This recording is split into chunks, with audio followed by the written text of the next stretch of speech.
Like recently, writers and actors, including Ian McEwan and Griff Rhys-Jones, have rallied around J.K. Rowling and the onslaught against her on social media.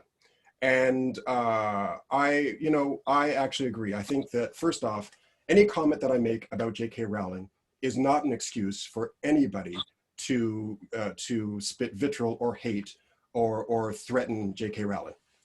First off, like I do like making fun of her book, whatever it's called, Troubled Blood, because I think it's funny that she's a billionaire who's written this book. Like her big hit was Harry Potter, and now she's writing under a pseudonym some other little book that's nowhere going to be as successful, and it's a pseudonym. Pseudonyms are supposed to be so you never find out who wrote it, and it's like, you wrote it. Like, what the hell? So I totally. So first off, before we get into J.K. Rowling, don't burn books. Like I really don't believe in burning books. First off, I'll tell you why. Unless you have no kindling. If you have no kindling and 50 Shades of Grey is just lying there by the fireplace, by all means. Here's the thing. No, this is the big reason why I don't believe in burning books. You bought the book. The money goes into her bank account. Why the heck? Like, if you really want to battle someone and what they're saying in the book, then there should be more free speech, which, hey, Jake, let's get into some free speech here. Does that mean I can't burn old sneakers? You can burn old sneakers if you want, if you need kindling. Sure. Thank you. So, Jake. Yeah. I just thought, first off, let's start off with like Trans 101, because I'm sure that there are people in the audience who, I'm sure that they have questions here. There's like, all five of them. Yeah, I we could do a whole show on that. Exactly. I'm sure there are people who are just like, I want to be as supportive, but I have some stupid questions and I don't want to ask, so I'm going to ask for them. Is that okay? Absolutely. Okay. So, first off, Jake, what is a trans person? Oh, okay. Well, so we'll talk a little bit about that. So the biggest difference that people can't seem to wrap their head around is sexuality and gender are two different things, right? So sexuality, when you think about it on the low-key terms, right, because we're doing the 101, sexuality is around who you're attracted to, who you love. So like, who do you go to bed with sort of thing, right? So we'll take it to that. Gender becomes who you go to bed as, right? So it's who you are. It's who your spirit is. It's who your inside is. It is your brain, your spirit, whatever, however people want to identify it, right? So again, you are born with this. What your journey looks like through it is much different for everybody. Everybody doesn't know when they're 2 years old. Everybody doesn't know when they're 5 years old. Everybody doesn't know when they're 20.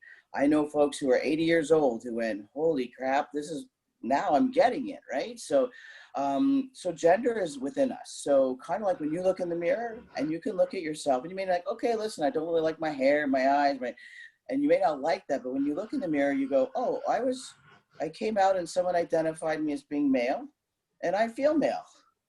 I feel it. That's who I identify with. So for a trans person, that means so that's what you would call a cisgender person. So if you look at yourself and you look in the mirror and you're like, yeah, I'm a guy and I was identified as a guy, you're cisgender, you're on the same side. A trans person is someone who looks in the mirror, per se, and I'm doing this generalized, and they go, oh, wait a minute. I'm being told I'm that, but I don't really feel like that, right? And then it's a spectrum, right? So everybody wants to look at this binary like male, female, but there's a whole spectrum in there. Spectrum of sexuality, spectrum of gender. And I say my kid, born female, non-binary. Mm-hmm. Yeah, non-binary, but identifies as being trans. Mm-hmm. It is, yeah. Which confused me because they love dresses, right? And eventually it came to the point of me having to realize that trans is not only physical, right? It's also where you stand, what you think of your, like it's something that starts before, this is for me, what I've done, correct me if I'm wrong, it begins way before a physical transformation. It's how you perceive the world. Well, but it's who you are. It's your soul. It's who you are.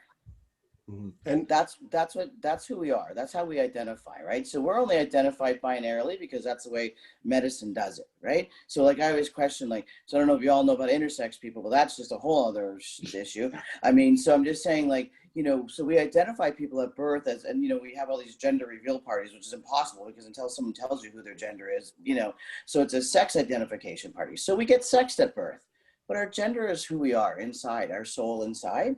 And so, you know, there's a lot of people who are trans who will never, ever do anything medically or surgically, even expression, but inside they are who they are, right? And so for non-binary people, folks who identify in the binary, sometimes there's non-binary masculine, sometimes there's non-binary feminine, sometimes they just identify as non-binary. So it's a whole spectrum.